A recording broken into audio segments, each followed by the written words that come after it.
හරි. දැන් අපි දැන් මේ කතා කරන පේපර් එකේ අද පළවෙනි පේපර් එකේ මේ පළවෙනි ප්‍රශ්නේ. දත්ත පිළිබඳ ලක්ෂණ තුනක් ලියන්න. දැන් ඔයාලගේ පේපර් එකත් ඔය වගේ තමයි යන්නේ. 30ක් තියෙනවා. දැන් ඔයාලට මතක ඇති අපි දත්ත පිළිබඳ ලක්ෂණ ඉගෙන ගත්තා. දත්ත. පළවෙනි දවසේම ඉගෙන ගත්තේ දත්ත. අපි ඉගෙන ගත්තා දත්ත යනු අවිධිමත්, අසංවිධිත, අර්ථ රහිත, අසම්පූර්ණ, තීරණ ගැනීමට භාවිතා කළ නොහැකි, අන්තර් සංනිවේදනය කිරීමට භාවිතා කළ නොහැකි යම් කිසි දෙයක් අපි දත්ත කියලා කිව්වද? බලන්න ලක්ෂණ. අසංවිධිත, අසම්පූර්ණ, අවිධිමත්, අර්ථ රහිත, අන්තර් සංනිවේදනය කළ නොහැකි, තීරණ ගැනීමට භාවිත කළ නොහැකි, වටිනාකමක් නොමැති අංග සමූහයක් අපි කිව්වා දත්ත කියලා. එහෙනම් දැන් අපෙන් අහන්නේ දත්තවල ලක්ෂණ තුනක්. මම ලක්ෂණ තුන මෙහෙම ලියන්නම්. පළවෙනි එක අසංවිධිත. අසංවිධිතයි. පළවෙනි ලක්ෂණය. හරි. දත්ත අසංවිධිතයි. සංවිධානය වෙලා නැහැ. ඊට පස්සේ මම තව ලක්ෂණයක් ලියන්නම්. දත්ත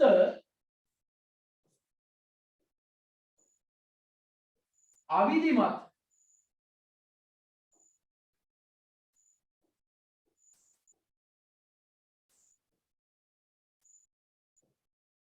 දත්ත අවිධිමත්.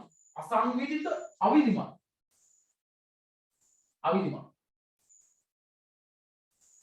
right? ඊට පස්සේ අපි කියනවා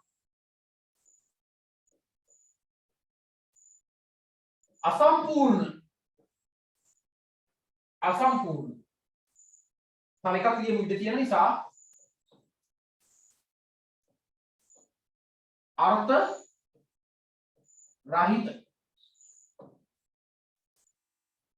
මෙන්න මේවා තමයි දත්තවල ලක්ෂණ. දත්ත අසංවිධිත, අවිධිමත්, අසම්පූර්ණ, අර්ථ රහිත. එහෙම දෙයකට අපි කියනවා දත්ත කියලා. හරි? ඔක තනියෙන් ලියුවේ නැත්නම් ඔය ඉස්සන ලියා ගන්න. අසංවිධිත, අවිධිමත්, අසම්පූර්ණ, අර්ථ රහිත යම් කිසි දෙයකට අපි කියනවා දත්ත කියලා. හරි? දත්ත. right. ඊට පස්සේ ඊළඟ ප්‍රශ්නේ දත්ත පීඩන ආකාර. දැන් ඔයාලට මතකයි. මම කිව්වා මේකත් මම පළවෙනි දවසේ කිව්වේ අපිට පුළුවන් දත්ත ප්‍රධාන ආකාර තුනකට තියෙනවා. ඉලක්කම්, අක්ෂර, සංඛ්‍යා, සංකේත, විරාම ලක්ෂණ, විශේෂ සංකේත විදියට තියෙන දත්ත වලට අපි කිව්වා ලිඛිත දත්ත කියලා. ඔයාලට දැනග ලියලා තියෙන එක. ලිඛිත දත්ත. ඉලක්කම් තියෙන්න පුළුවන්, අක්ෂර තියෙන්න පුළුවන්, සංඛ්‍යා තියෙන්න පුළුවන්, සංකේත තියෙන්න පුළුවන්, විරාම ලක්ෂණ තියෙන්න පුළුවන්, විශේෂ සංකේත තියෙන්න පුළුවන්. මේවා අපි කිව්වා ලිඛිත දත්ත කියලා. එහෙනම් දත්ත පිටන්න පුළුවන් පළවෙනි ආකාරය තමයි ලිඛිත දත්ත. එහෙම නැත්නම් ටෙක්ස්ට් විදියට තියෙන්න පුළුවන්. ලිඛිත දත්ත. හරි. දෙවෙනි එක අපිට පුළුවන් මම ඔයාලට මේ උදාහරණත් එක්ක කිව්වා අපි කනට ඇහෙනවා යම් කිසි දේවල්. නමුත් ඒ ශබ්දය අඳුර ගන්න බෑ. මම උදාහරණයක් කිව්වා. ඔයාලා මේව පන්තියේ ඉන්න ගමන් හොඳට ඔයාගේ සමන් යොමු කළොත් ඔයාලට ඈතින් ඇහෙනවා 3 wheeler එකක් යන ශබ්දේ. හැබැයි ඔයාට කියන්න පුළුවන් ඒ ශබ්දය ඇහුනට පස්සේ කියන්න පුළුවන් එකම දේ 3 wheeler එකක් යනවා කියලා විතරක් මිසක් ඒ යන්නේ හන්දියේ කඩේ සමන් අයියාගේ කොළපාට 3 wheeler එක කියලා කියන්න බෑ.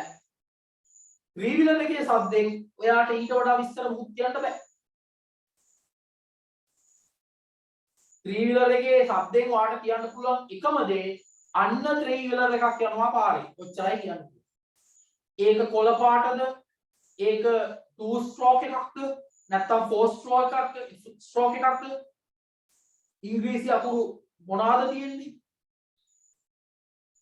අකුරු දෙකද තුනද ඒව මොකුත් කියන්න බෑ. ඒ කියන්නේ ඒවට අපි කියනවා ශ්‍රව්‍ය දත්ත.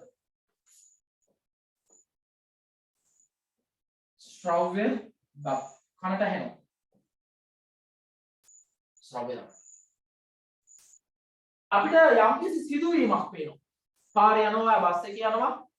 බස් එකේ යනකොට ඈත පේනවා යම්කිසි සිදුවීමක්. හරි? ඈත මිනිස්සු වට කරගෙන ඉන්නවා එක තැනක බස් එක යනකොට පේනවා බස් එක යනකොට ඉස්සෙල්ලා බලනවා සීට් එකෙන් නැගිටලා. මට පේනවා ඈත මිනිස්සු වට කරගෙන ඉන්නවා ඒ මැද දෙන්නේ ගහ ගන්නවා. දකින්න ඔච්චරයි. බස් එක යනවා. ඔයා ගෙදර ගිහිල්ලා කිව්වොත් එහෙම අම්මා එක්ක අද හොරෙක් අල්ලගෙන හොරෙකුට මිනිස්සු වට කරගෙන ගැහුවා. කියන්න බෑ. සමහර වෙලාවට ඒක අර මොනවා හරි ෆ්‍රෑන්ක් එකක් කරන්න ගිහිල්ලා ගුටි කාපු මෑන් කෙනෙක් වෙන්න පුළුවන්. ඒක දිනවනේ. අර කැමරාව වලින් අංගලා ෆ්‍රෑන්ක් කරන්න ගිහින් එහෙම මිනිස්සෙක් වෙන්නත් පුළුවන්. ගුටි කනවා. එහෙම නැත්නම් ඇත්තටම අර ඔයා හිතුවා වගේ ගෙදරකට පයින් දාපු හොරෙක් අහුවෙලා මිනිස්සු වට කරගෙන ගැහුව වෙන්නත් පුළුවන්. එහෙම ගහන්න බෑ. එහෙම ලංකාවේ නීතියක් තියෙනවනේ. එහෙම ඕන කෙනෙකුට ගහන්න බෑනේ. හැබැයි එහෙම උනා වෙන්න පුළුවන්. එහෙම නැත්නම් සමහර වෙලාවට කොහේ හරි ටෙලි නාට්‍යයක් රූගත කරනවා වෙන්න පුළුවන්. අපි දකින්නේ යම්කිසි සිද්ධියක කොටසයි ඒ කොටස දිහා බලාගෙන අපිට තීරණ ගන්න බෑ. ඒවා දෘශ්‍ය දත්ත නිසා. ශ්‍රව්‍ය දත්ත සහ ඊළඟ එක දෘශ්‍ය දත්ත. ඔන්න දත්ත පිටන්න පුළුවන් ආකාර ලිඛිත දත්ත, ශ්‍රව්‍ය දත්ත සහ දෘශ්‍ය දත්ත විදිහට. හරි?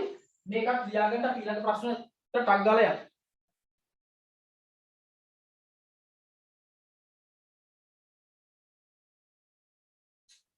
ටක් ගාලා යන්න මේක ලියාගන්න.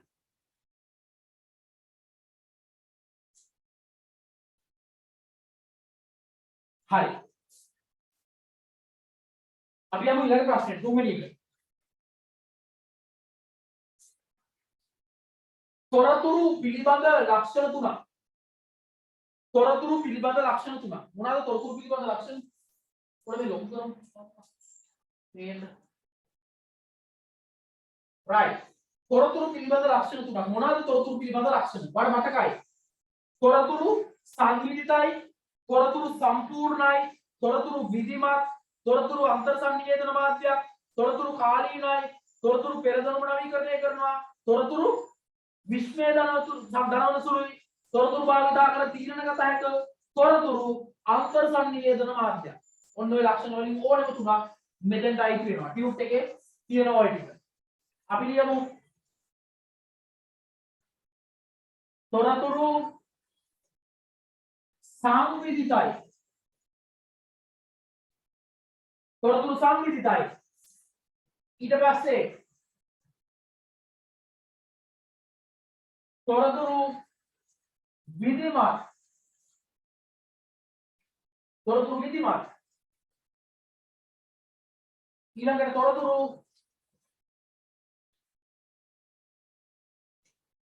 කාලීනයි. ඊට පස්සේ තොරතුරු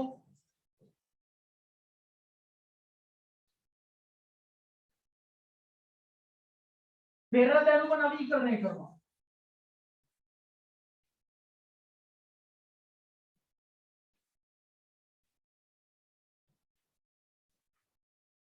පෙරදැනුම නවීකරණය කරයි. තව එකක් ඕන ලියමු. තොරතුරු අන්තර් සංනිවේදන මාධ්‍යයක්.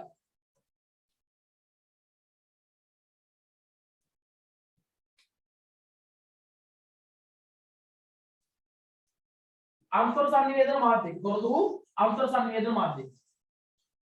හරි? දැන් ලියගන්න.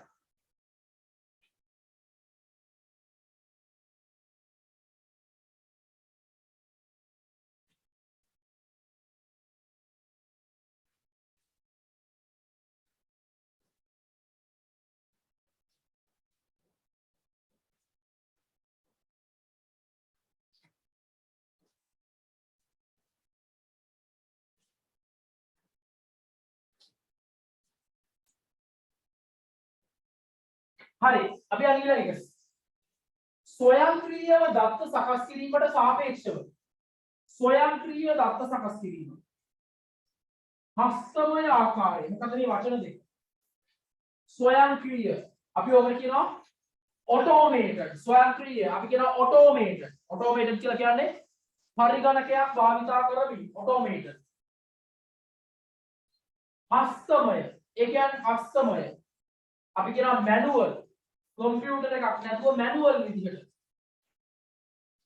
ස්වයංක්‍රීය ක්‍රමය හස්තමය ක්‍රමය ස්වයංක්‍රීය දත්ත සකස් කිරීමට සාපේක්ෂව හස්තමය ආකාරයෙන් සකස් කිරීමේ ඇතිවන ගැටලු මොනවාද එකක් තමයි මන්දගාමී විශ්වාසනීය නැහැ නිර්වත්‍ය නැහැ ගබඩා කරන්න අමාරුයි සංනිවේදනය කරන්න අමාරුයි ඒක තමයි ගැටලු ඊළඟ පළවෙනි එක මන්දගාමී අර ඇමරිකාවේ වගේ ඉලෙක්ට්‍රොනික විදියට ඡන්ද තියපනම් ඔයාලා උදේ 7 ඉඳලා ඡන්ද ඩියුටි ගිහිල්ලා මැතිවරණ රාජකාරී ගිහිල්ලා හවස් වෙනකල් ඡන්ද රැ වෙනකල් ඡන්ද ගණන් කරන්න ඕනේ නැහැ ඇමරිකාවේ වගේ ඉලෙක්ට්‍රොනික වෝටිං සිස්ටම් එක තිබ්බනම් දැන් බලන්නකෝ උදේ 7 ඉඳලා පහවදා වෙනකල් ඡන්දේ දිනුවේ කවුද කියලා හොයා ගන්න බෑ ඇයි මන්දගාමී මැනුවල් සිස්ටම් එක පාවිච්චි කරන්නේ ඊට පස්සේ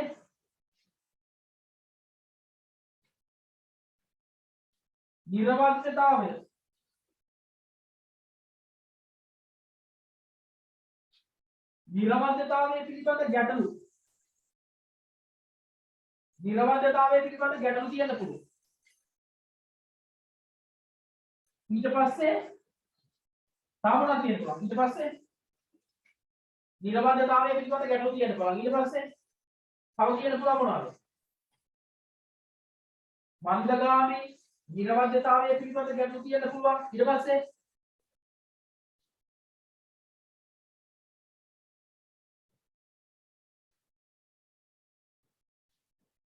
සංනිවේදන ගැටලු ඊමේල් එකක් වගේ නම් ටග් ගාලා යවන්න පුළුවන් හැබැයි පොතක තියෙන ගණන් හදාගත්ත එකක් පොතක තියෙන හදාගත්ත උත්තරයක් ඒක ස්කෑන් කරලා ඒ වගේ වැඩ ගොඩක් කරන්න තියෙනවා සංනිවේදනය එකට හරි ගැටලුවක් ඊට පස්සේ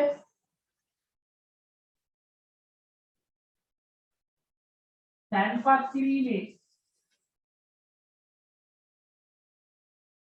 සහ නැවත ලබා ගැනීමේ ගැටලු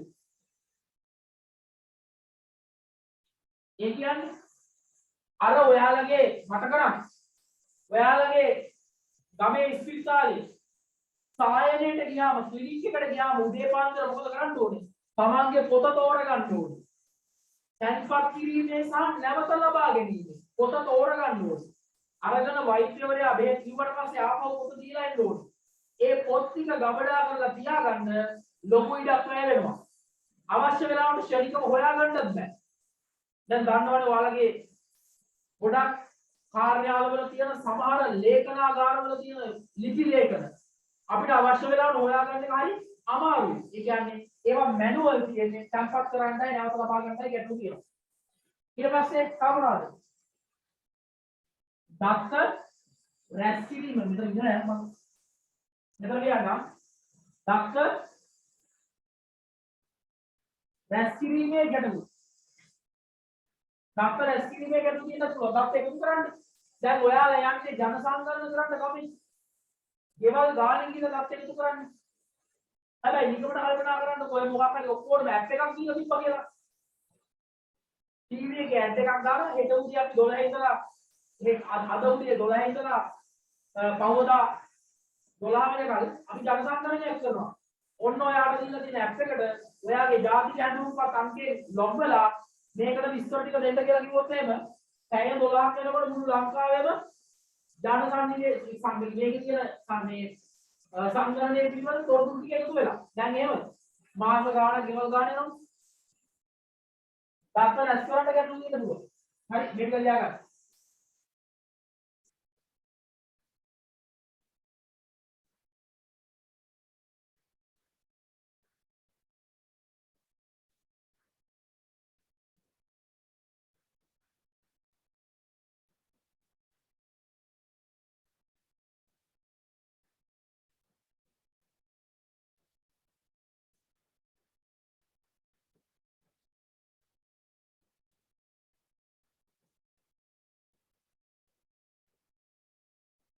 හරි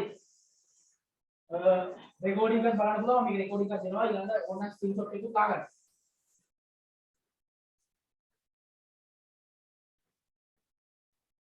හරි අපි යමු ඊළඟ ප්‍රශ්නෙට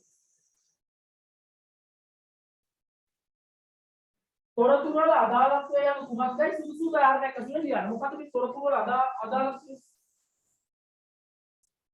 තොරතුරු වල අදාළත්වය මේ මෙතන තියෙනවා බලන්න ඔබේ මේ මෙතන තියෙනවා දත්තයක් දෘශ්‍ය දත්තයක් භාගෙට තියෙන්නේ ඉතුරු ටික පේන්නේ නැහැ ඒ කියන්නේ ඔයාලට අඳුර ගන්න බෑ මොකද්ද තියෙන්නේ කියලා දෘශ්‍ය දත්තයක් තියෙනවා දත්ත තියන්නේ ඕන තමයි භාගෙට තියෙන සම්පූර්ණයි හරි තොරතුරු වල අදාළත්වය මොකක්ද කියන්නේ තොරතුරු වල අදාළත්වය යන කුමක්ද තොරතුරු මොකක්ද කියන්නේ තොරතුරු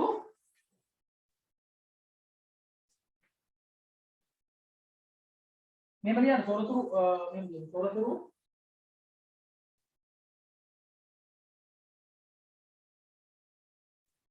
තොරතුරු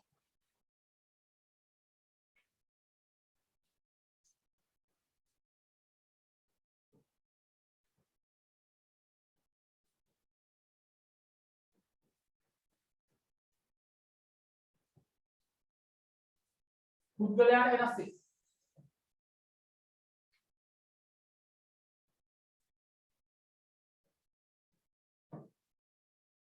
හරි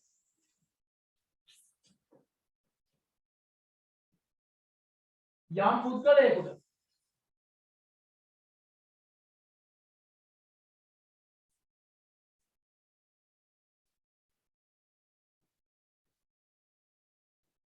අදාළ වන තොරතුරක්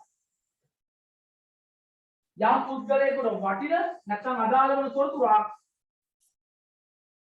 තවත් පුද්ගලයෙකුට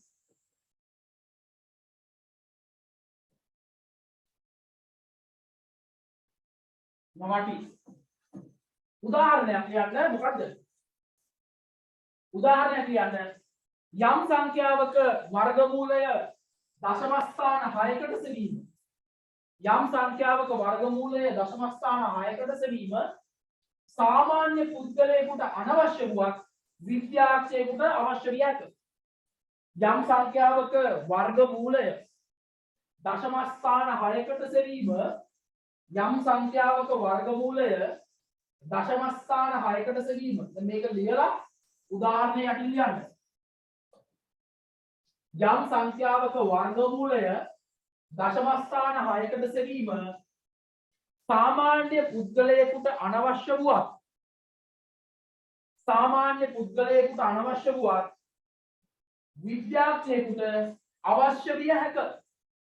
විද්‍යාඥයෙකුට අවශ්‍ය විය හැක යම් සංඛ්‍යාවක වර්ගමූලය දශම ස්ථාන 6කට සෙවීම යම් පුද්ගලයෙකුට සාමාන්‍ය පුද්ගලයෙකුට අනවශ්‍ය වුවත් විද්‍යාඥයෙකුට අවශ්‍ය විය හැක. ඔන්න පස්සේ ලියන උත්තරේ. හරි. සංඛ්‍යාවයන් 6 විදිහකට. තොරතුරු වල වටිනාකම රඳාපවතින සාධක මොනවාද? ඕක අපේ ටියුට් එකේ තිබ්බා. තොරතුරු වල වටිනාකම රඳාපවතින සාධක. පළවෙනි එක නිර්වද්‍යතාවය අනුව.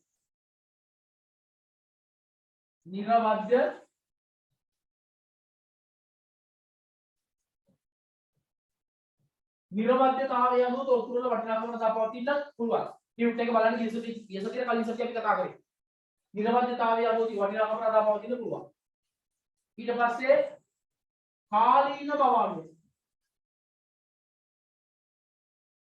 කාලීන බව අනුව රඳාපවතින්න පුළුවන්. ඊට පස්සේ විශ්වාසනීය බව අනුව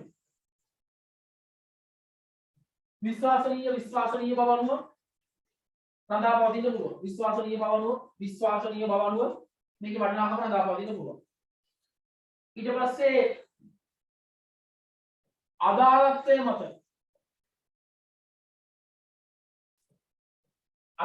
මත වටිනාකම රඳාපවතින්න පුළුවන්. උදාහරණ මේක ගිය සතියේ ටියුට් එකේ දීලා තියෙනවා. හරි තොරතුරු වල වටිනාකම රඳාපවතින සාධක දීලා තියෙනවා.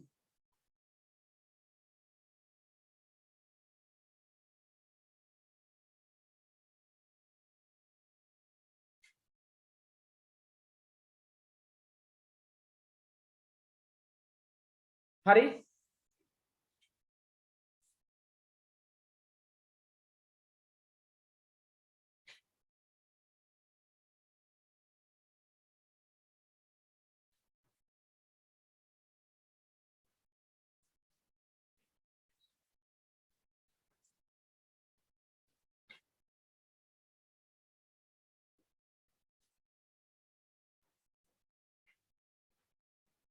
හරිනේ. ඔය දැන් ඒතකොට මේ ඊළඟ ටික කියන්නේ මෙන්න මේ මතකය ගැන ප්‍රාථමික මතකය ඒ නශ්‍ය මතක මේ ටික ගැන ලබන සතියේ hardware devices වල මතකය ගැන කතා කරනකොට මේ ටික අපි කතා කරනවා. එතකොට මේ ප්‍රශ්න දෙකට උත්තර ලියමු. හරි right දැන්